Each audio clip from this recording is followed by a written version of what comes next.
Bonjour à tous. Alors, j'espère que vous allez bien. On se retrouve pour faire une petite présentation d'un cahier de vacances que vous avez peut-être déjà vu sur d'autres chaînes que la mienne, hein, puisque je ne suis pas la première à le présenter, loin de là.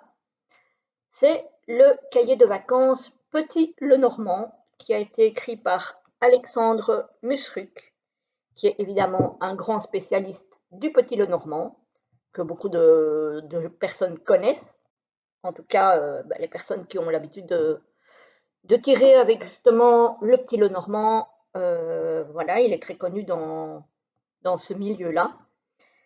Il est au prix de 9,95 € pour les Belges et il est paru chez Alliance Magique. Voilà. Et les illustrations sont de Stéphanie Gras. Et il est marqué ici pour adultes. Voilà. Voilà, voilà. Alors, on va regarder un petit peu. Je vous fais grâce de la lecture du dos parce que comme j'ai un petit peu du mal à parler, voilà, je ne vais pas vous infliger ça ni m'infliger ça à moi. Voilà. Par contre, il nous dit bien, Alexandre Musruc, que dans ce cahier, on va découvrir le jeu Hope, donc le jeu de l'espoir, qui est un savant mélange entre le jeu de loi et le Petit Lenormand. On va apprendre des recettes et des rituels à faire avec les cartes. On va apprendre à créer son propre jeu. On va pouvoir explorer les subtilités des cartes et leurs liens entre elles. On va pouvoir tenir un journal de tirage prédictif quotidien. Voilà, voilà.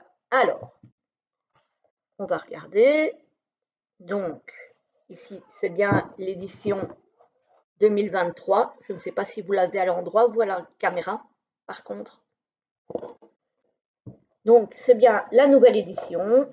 On a une introduction avec Bienvenue dans le monde du Petit Lenormand. On a le Petit Lenormand, un oracle intemporel. On a les mots-clés de chaque carte, donc là et là. Ici, on a chapitre 1, polarité et super pouvoir. Alors, la première chose à faire lors d'un tirage, c'est de prendre en compte la polarité des cartes. On a effectivement des polarités positives, négatives et neutres. Voilà. Donc, il faut savoir pour chaque carte quelle est la polarité de la carte. Donc ça, il nous apprend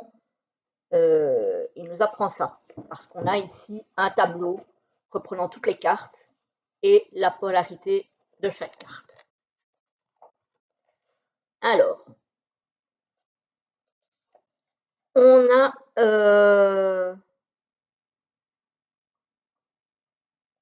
ici, on a, c'est quoi ça? Attendez, hein,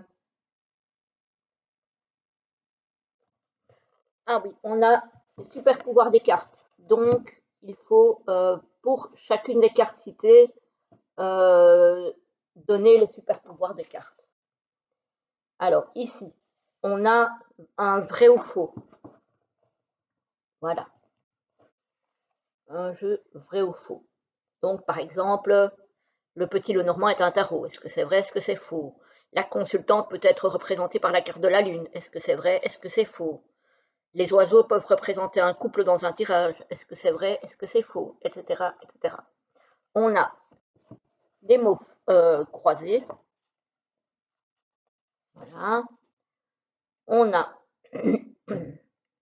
la rencontre des cartes, donc les tirages, à chaque fois les associations.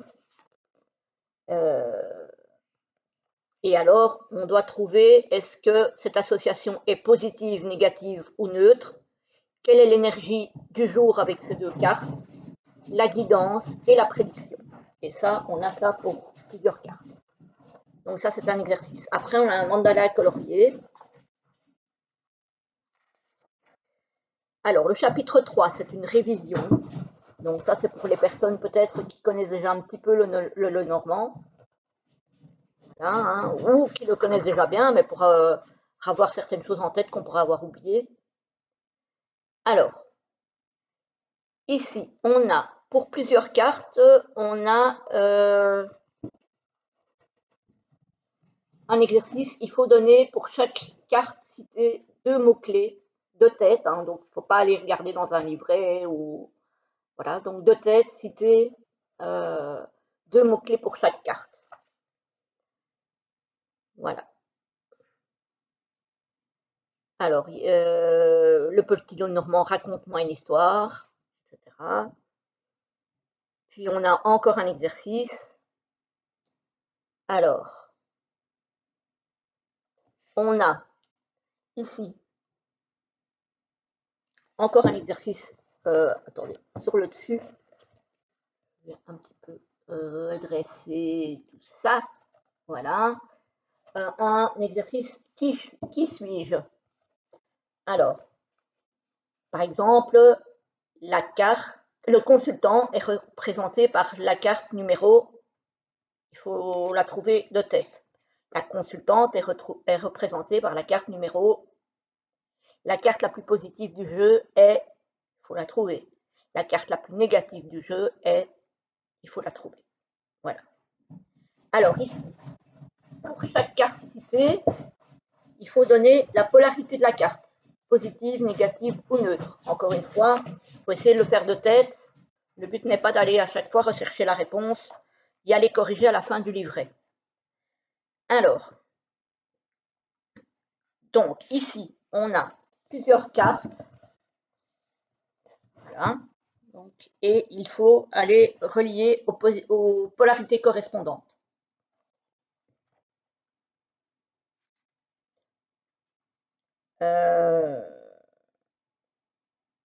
Ici, on a plusieurs cartes et il faut relier aux mots-clés correspondants.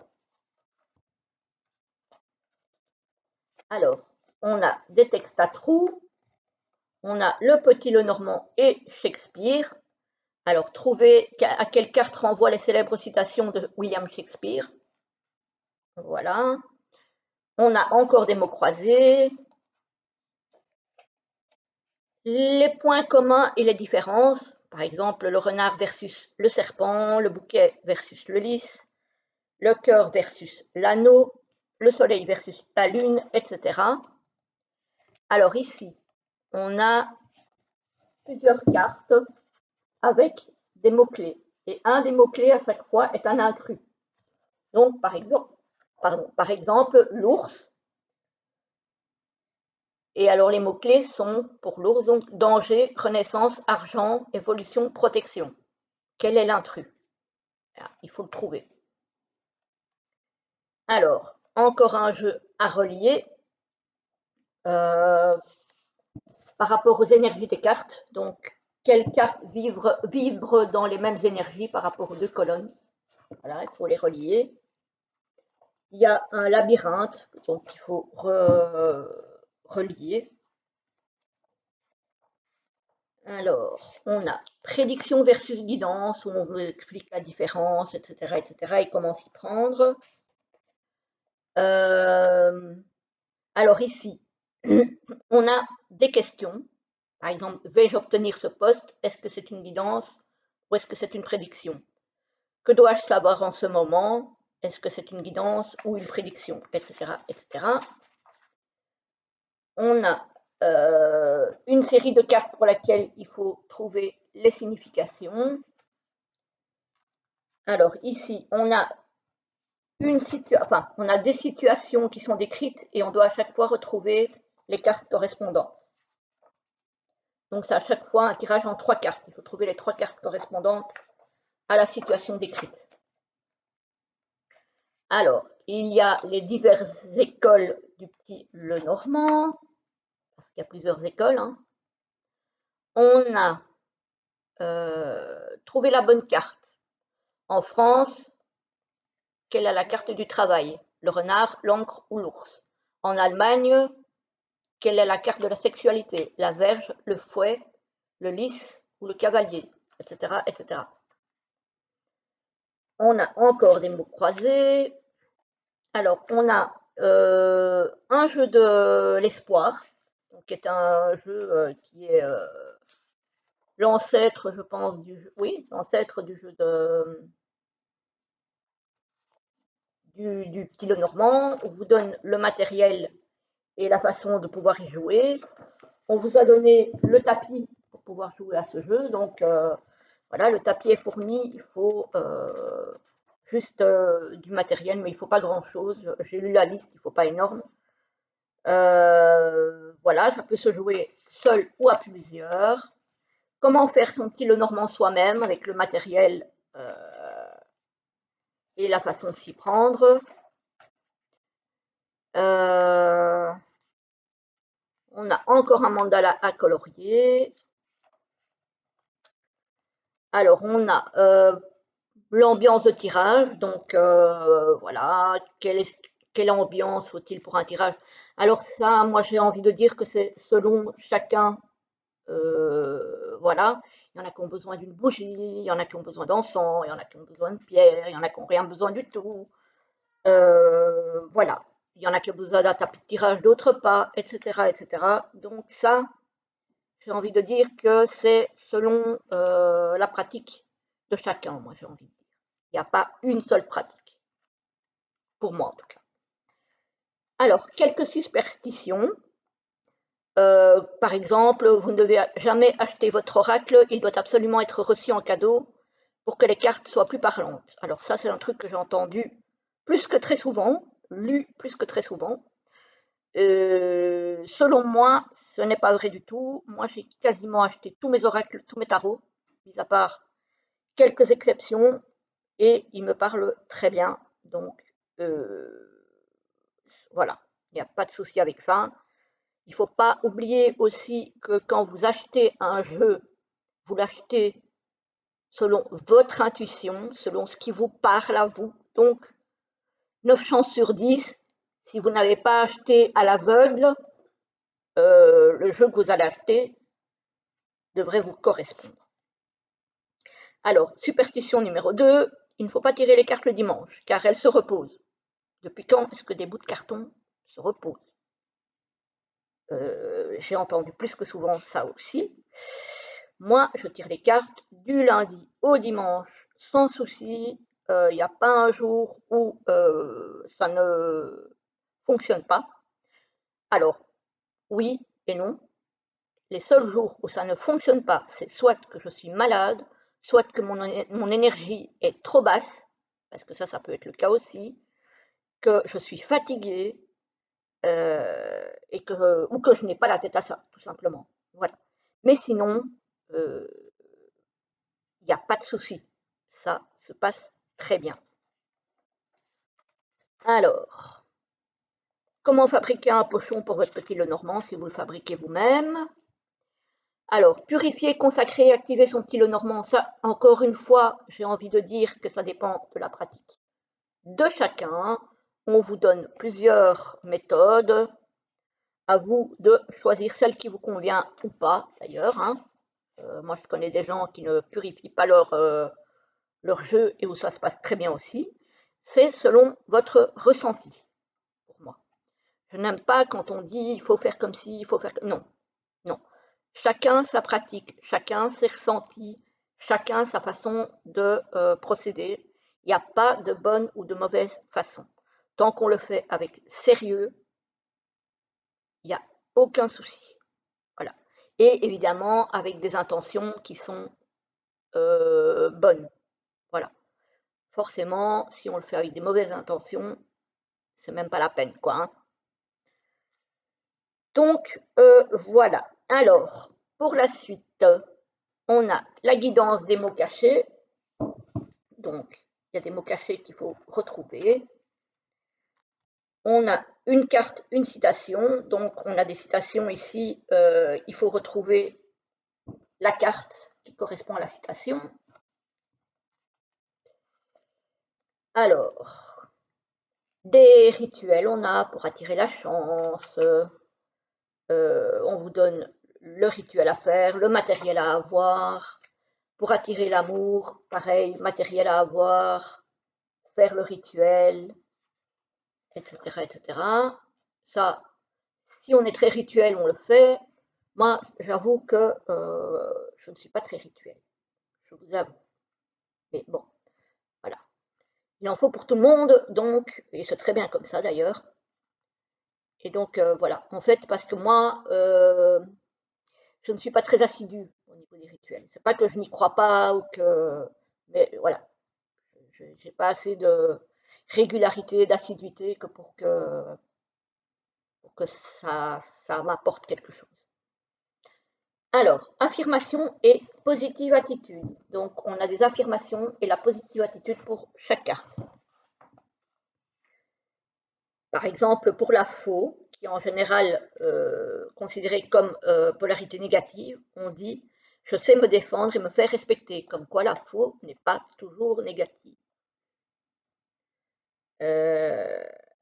Alors, qu'est-ce qu'on pourrait encore dire pour les souris, par exemple? Je suis en pleine possession de mes moyens. Donc voilà, ce sont des affirmations liées aux cartes. Comment utiliser une affirmation? Alors, on vous explique comment faire. Optez pour la positive attitude. Créons ensemble une affirmation. Écrivez une affirmation pour chaque situation. Donc ici, on a des situations qui sont décrites. Il faut trouver une affirmation pour chaque situation décrite. Voilà. Alors,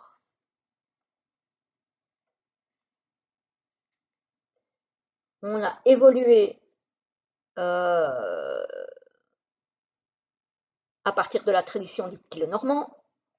Donc, le point de vue moderne du petit normand est une évaluation de sa tradition et de son système définitoire qui répond au mieux à nos besoins et aux questions de la vie quotidienne, etc., etc. Ici encore, on a des significations pour chaque carte qui vont un petit peu plus loin, on va dire, que les significations de base, hein, parce qu'à la base, le cavalier, pardon, c'est un facteur, un transporteur, etc., etc. Là, on dit que oui, ça peut être un facteur, un livreur, un transporteur, un vélo, une trottinette. Le trèfle, par exemple, ça peut être un ticket de loto, un gris-gris, un porte-bonheur ou le casino, etc., etc. Donc, c'est un petit peu plus étendu.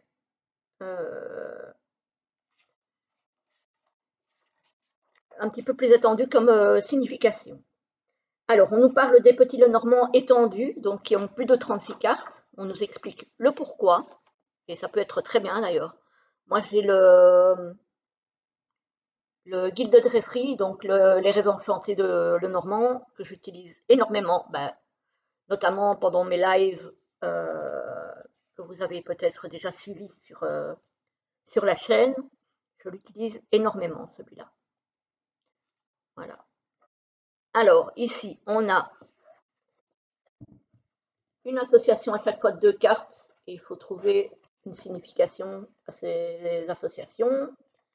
Ici, on doit encore trouver par quel symbole ces cartes peuvent être remplacées. J'espère que vous n'avez pas trop de reflets. J'ai l'impression qu'il y en a pas mal.